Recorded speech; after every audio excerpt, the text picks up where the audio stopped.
وعلیکم السلام ورحمۃ اللہ وبرکاتہ۔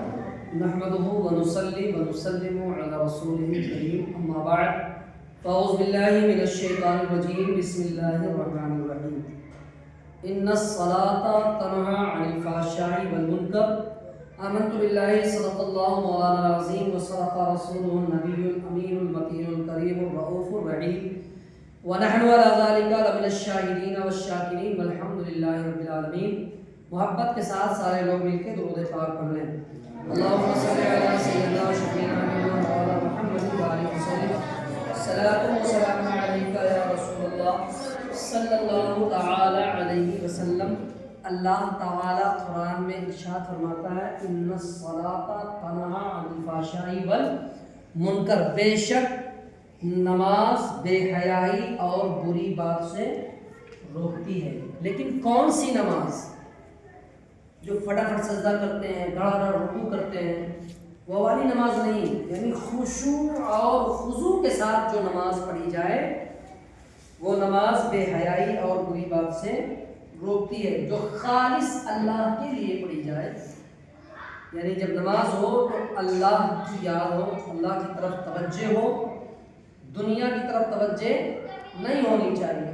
نماز میں انسان چھوٹی چھوٹی غلطی کرتا ہے، نماز میں چھوٹی چھوٹی غلطیاں کرتا ہے اور کبھی کبھی ان غلطیوں کی وجہ سے نماز نہیں ہوتی ہے یا نماز کے اندر خرابی پیدا ہو جاتی ہے۔ مثال کے طور پر جب آدمی نماز کے لیے کھڑا ہوتا ہے تو کھڑے ہونے کا جو طریقہ ہے وہ کبھی کبھی لوگ ایسے کھڑے ہوتے ہیں، پیر ایسے کر کے، اور یہاں سے ایسے پیر کر کے کھڑے ہوتے ہیں۔ پیر دکھ رہا ہے؟ میرا پیر دکھ رہا ہے آپ لوگوں کو؟ ایسے پیر کر کے کھڑے ہوتے ہیں، یہ طریقہ درست نہیں ہے۔ یہ قبلہ کی طرف رخ ہی نہیں ہے ہمارے پیر کا، ہے نہیں ہے۔ جہتے قبلہ سے ہمارا رخ پھر گیا پیر کا تو ہمارے جسم کا پورا حصہ قبلہ کی طرف ہونا چاہیے، تو ہمارے پیر کے درمیان سے 4 انگل کا فاصلہ ہونا چاہیے، سنت طریقہ ہے، ٹھیک ہے؟ تو پیر بالکل سیدھے ایسے رہنے چاہیے۔ یہ طریقہ غلط ہے، یہ والا صحیح ہے، بالکل ایسے دیکھو، شروع سے لے کے ایڑی سے پنجے تک پورا پیر ایسے۔ نماز میں جب کھڑے ہوں گے قیام میں، سب سے پہلے نماز میں کھڑا ہونا ہے نا، قیام کرنا ہے، پیر ایسے رہنے چاہیے۔ پھر اس کے بعد کیا کرنا ہے؟ پیر رکھتے ہیں، پھر نیت باندھنی ہے۔ نیت کی میں نے 4 رکعت نماز فرض وقت ظہر واسطے اللہ تعالیٰ کی منہ میرا کعبہ شریف کی طرف پیچھے سے مان کی نیت باندھ دیں۔ نیت کی میں نے 4 رکعت نماز فرض وقت ظہر یا وقت عصر یا وقت عشاء، جو نماز پڑھنی ہے وہ وقت لگائیں گے۔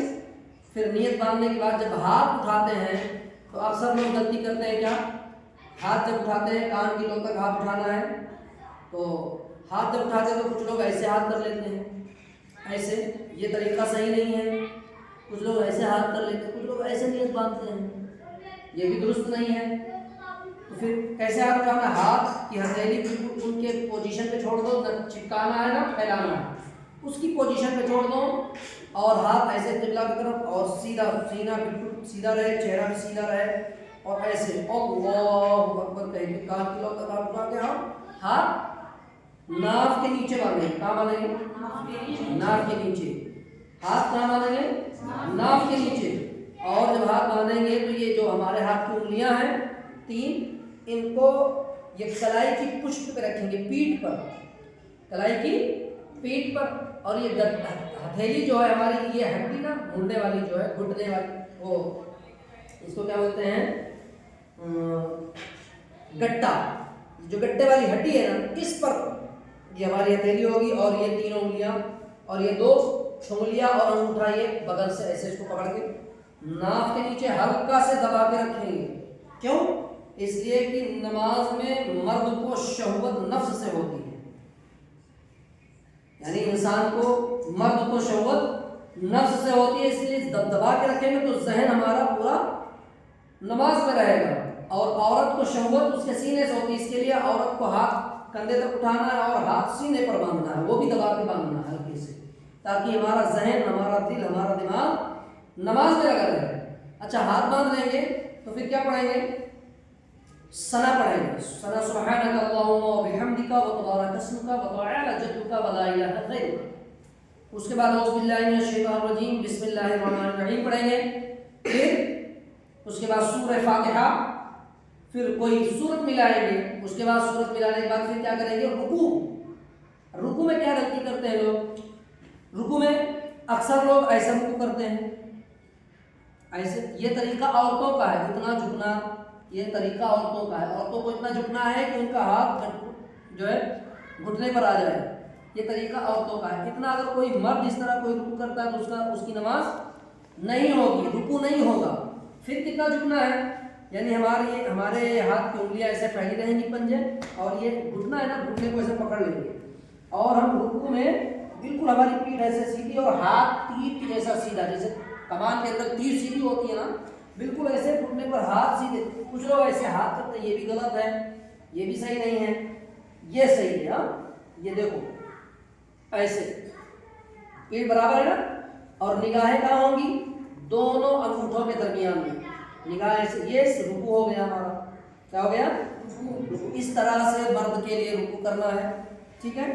اور جب سجدہ کریں گے تو رکوع سے اٹھیں گے، سمیع اللہ لمن حمدہ، سیدھا کھڑے ہوں گے۔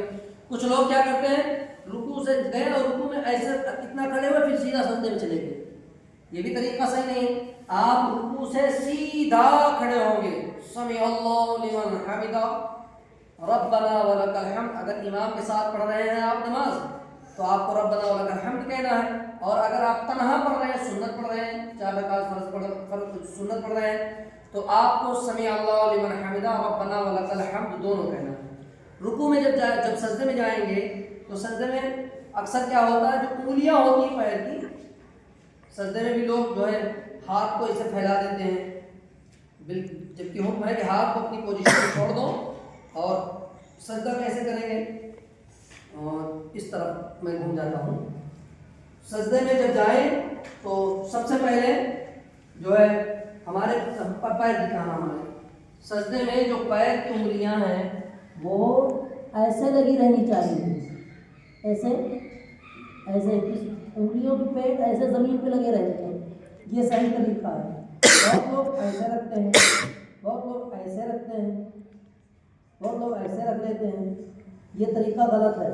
صحیح طریقہ سجدے میں جانے کا یہ ہے، ایک انگلی کا لگنا فرض ہے، 3 کا لگنا واجب ہے، اور 5 کا لگنا سنت ہے، اس طرح سجدہ۔ اور یہ ہاتھ جب سجدے میں جائیں گے، یہاں سے دکھا دیں، یہ سجدے میں یہ ہاتھ ایسے بالکل آسانی سے رکھ دیں گے یہاں، اور ہاتھوں کے درمیان ہمارا چہرہ، اور یہ جو ہاتھ ہے یہ اس پہ نہیں آنا چاہیے، نہ ایسے زمین میں بچھا رہنا چاہیے، یہ ہاتھ ایسے اٹھے رہیں گے، ہاتھ ایسے اٹھے رہیں گے، اس طرح سے سجدہ کریں گے۔ ایک سجدہ کیے اور پھر ایسے بیٹھیں گے، یہ پیر کھڑا رہے گا، دائنا پیر، اور بائیں پر بیٹھ جائیں گے، یہ کھڑا رہے گا اور بائیں پر بیٹھیں گے، یہ پیر بالکل ایسے کھڑا رہے گا، ٹھیک ہے۔ ایک سجدہ ہوا، پھر دوسرا سجدہ ویسے ہی کرنا ہے آپ، اور ہاتھ کو ایسے گھسیٹنا نہیں ہے، اکثر لوگ ایسے گھسیٹتے رہتے ہیں نماز میں۔ آپ ایسے ہاتھ رکھیں، سجدے میں گئے اور پھر سجدے سے اٹھے، پھر آپ کے ہاتھ ایسے آ گئے، ہاتھ یہاں رکھنا ہے، کہاں، اپنے جانب کے اوپر، اپنے ران پر رکھنا ہے ہاتھ کو ایسے لٹکانا نہیں ہے، یہ غلط ہے۔ ہاتھ ایسے رہیں، اور نگاہیں ہماری گود میں ہونی چاہیے، ٹھیک ہے۔ یہ طریقہ نماز کا درست ہے، ٹھیک ہے۔